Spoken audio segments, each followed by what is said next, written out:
Morning, everyone. It's a great pleasure for me to finally record my keynote that was meant to be presented some weeks ago at the final conference of the WOTRO Food and Business Research Program. My name is Frejus Thoto. I am the Executive Director of ASED. ASED is an independent non-profit organization that combines research, policy, and action to improve food and nutrition security in Benin. Within the WOTRO Food and Business Research Program, I was an ARF project leader. And it's exactly from that perspective I want to share some reflection on the program with you this morning. I had the opportunity to work with researchers from the University of Abomey-Calavi in Benin and the Free University of Amsterdam in the Netherlands on a project that aimed to improve the resilience of small-scale inland features in Benin. And also through various interactions, I learned a lot from other ARF projects, which gives me good perspectives on how the program worked over the past 7 years and what we could learn and share today as the program is closing. So I want to briefly introduce you to 3 key issues that are, from my perspective, very relevant for the ARF program. Is theory of change and also how it could move forward. The first issue I want to discuss is related to the agenda setting. From the perspective of the ARF program, the agenda setting process should be led by the practitioner. That was made very clear in the program design and also in all of the requirements for the call for proposals. But in practice, goals and interests of the researchers and practitioners are not always aligned and may even be in some situations very conflicting. This has implications for the formulation of research questions and on which aspects of the food and nutrition security the action research should focus. On the same issue of agenda setting, one key element that comes as an important and sensitive aspect of the research was how we design research questions at a higher level, working with the policy makers. In our experience and from what we've learned over the years, proximity with policymakers to understand their needs and ambition in terms of policy setting and political challenge is very, very key. This was instrumental in formulation of research questions in our case that were of high interest, for example, for the Ministry of in charge of fisheries. There were people that we were working with for some years before we started that project. And the proximity with those policymakers was very instrumental in defining research questions that are of interest for them, for us, and that are also scientifically of interest for the researchers. The second issue that I want to highlight here is the research and implementation approach. In the theory of change of the ARF program, it was made very clear that the program wanted the approach to be a co-creation exercise, which also have implications. The most important one is about how we combine theory and practice. Practitioners often complain that researchers are confined in theory and try to simplify complex social issues. And at the same time, researchers on their side have the feeling that practitioners do not very often adopt a research lens to address food and nutrition security challenge.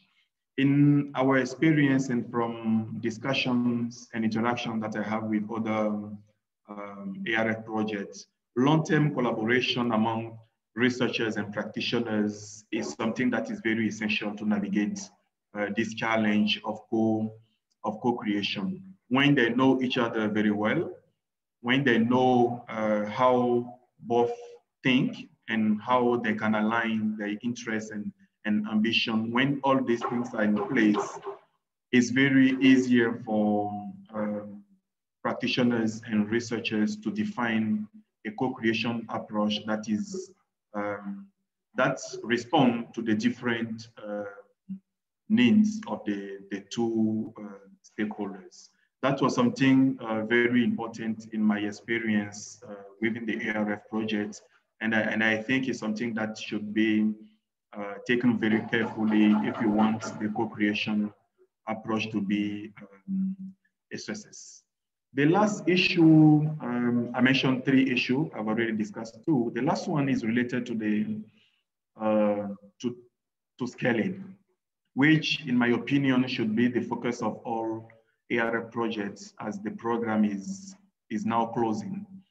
And on this, I want to touch upon the challenge of ensuring that all stakeholders, especially smallholder farmers and poor households, have access to the research outputs and innovation, which I know is not always an easy task.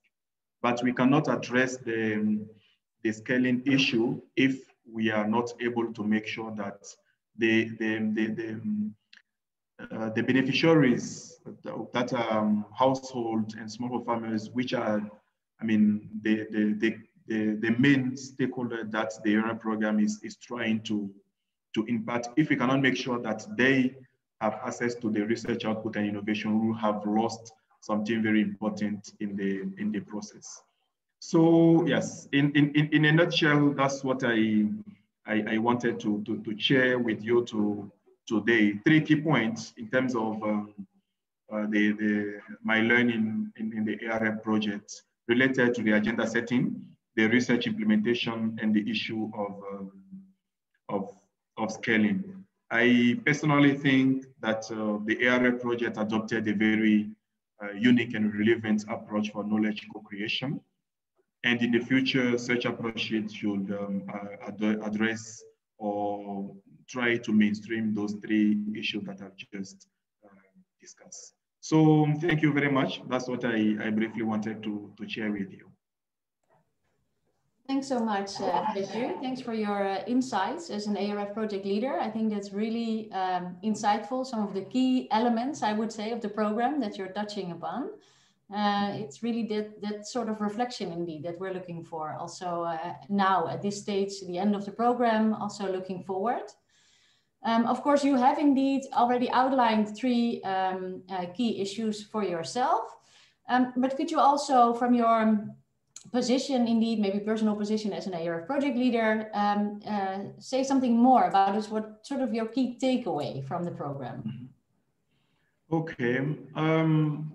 Personally, as the leader of a policy research organization and also as a project lead within the ARF, I think my key takeaway from this experience is related to the approach. The ARF program is focused on co-creation among practitioners and researchers, which is something that was made very clear. And learning from what we've experienced in our 4-year project and for the 7-year period of the whole program, that co-creation between practitioners and researchers is something that is feasible. We now have the evidence, the case studies, the experience that it is something that is feasible and can lead to useful innovation for the food and nutrition security sector. It's very important for me, and I think it's the main takeaway from this experience within the ARF program, because it will now define the whole, or it will now inform, I would say, the whole intervention strategy of our organization as an organization which try to bridge the gap between the researchers and practitioners. Now we know that research questions could actually emerge from practitioners, and we did have the experience during 4 years to learn to see how this could be something that is feasible. And in that co-creation experience, the ARA program was also very explicit in the centrality of the practitioner in the research process. This is something that was for many years acknowledged as important to ensure uptake and sustainability of the research outputs. But from my experience, not much has been done to mainstream this approach. Very often, practitioners are partners in research projects that are designed and led by research organizations, which clearly have implications for the uptake and sustainability of the findings. Because when the practitioners do not find themselves in the research question, they just act as partners. When the project closes, the research output stays within the scientific papers that were published, but not much could be seen in terms of improving the food and nutrition security for the different stakeholders. And the ARA program, I think, was among the very pioneer program that explicitly require practitioners to take the lead in food and nutrition security research projects. I personally think that this is a game-changing approach, and I do hope that other food and nutrition security programs would reflect along those lines. Mm-hmm. Yeah, thank you. Yeah, indeed, like you say, it is also for us at NWO-WOTRO, it was the first time that we did that we had it arranged as such. Indeed, that the practitioner was actually in the lead, was actually the project leader. And that in that sense, the project was in the practitioners were at the steering wheel of the project. And I think that was new, and it is insightful that you really pick up on the fact that it also has to do with ownership of the results, that it doesn't stay within the academic realm, but that it allows for the findings to be continued. I guess that was our assumption at the start also, and it is in that sense, for me, also as part of the research funder, it's, yeah, I would say heartening to hear that you have experienced it as such. Yeah. Great. Yeah. And then indeed looking forward, I mean, you're saying indeed you hope that setup will be continued. What in general would you say in the future for research programming would you advise? Okay. No, thank you very much, Corinne, for that question, which is very relevant now as most ARA projects have closed and the program also is closing, trying to learn from what has been done over the years. For me, one key perspective that I think is very important is related to the third issue that I've discussed, the scaling issue. And I think the ARA project should focus now on how to make sure that research outputs remain accessible public goods, especially in consortia where commercial companies are involved. You know, from the ARF program setting, there were some commercial partners, companies that were acting as practitioners that work together with researchers to develop some innovations. I think one key aspect of the perspective for those projects is how to make sure that those accessible public, those research innovations remain accessible public goods. And I personally think it's all about the setting and ambition of the action research projects.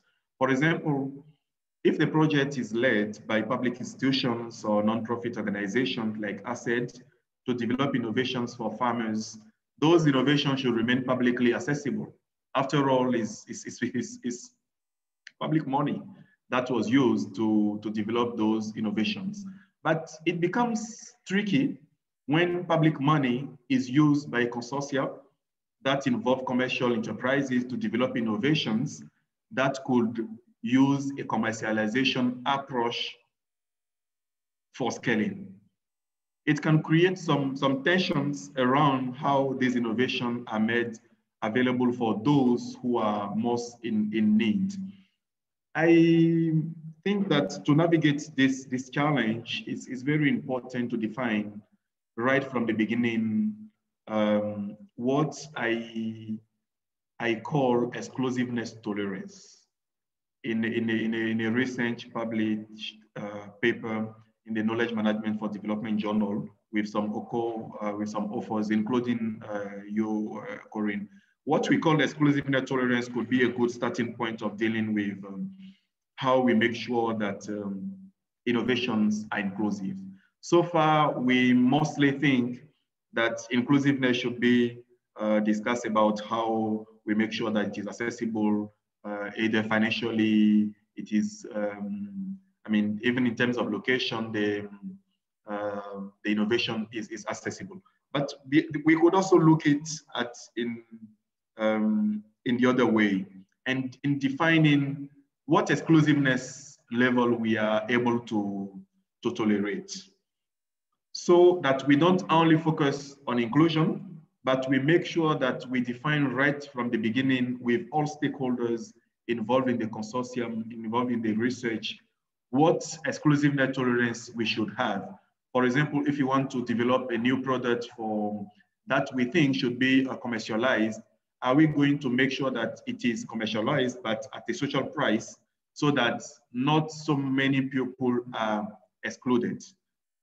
So I think if we rethink that, that concept of exclusiveness tolerance, and we define key indicators and milestone that we should achieve, it will definitely help the ARF project in making sure that the research output remain publicly accessible, and when it should be commercialized, it is commercialized in a way that those who are in the bottom, in the bottom of the pyramids, they also have access to those innovation, because in the end, we really want to help them and not create products that are only accessible to a specific segment of the population. Thank you. Thank you for underlining indeed the importance of thinking through who's benefiting from the research that is being conducted indeed, given that research is funded from public funding, and thus should be, knowledge should be a public good.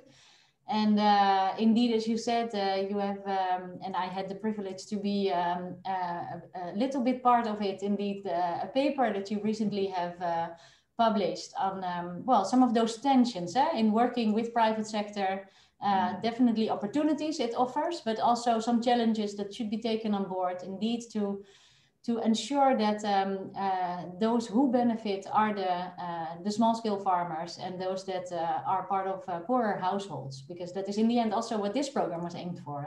Yeah. Thanks so much, Frejus, for underlining all those very important and insightful points. I'm really happy that we've been able to record this after all, even though it was very much a pity we didn't have you on board in the conference. But thanks so much for your insights. And I hope that we'll still reach a wide audience in this way.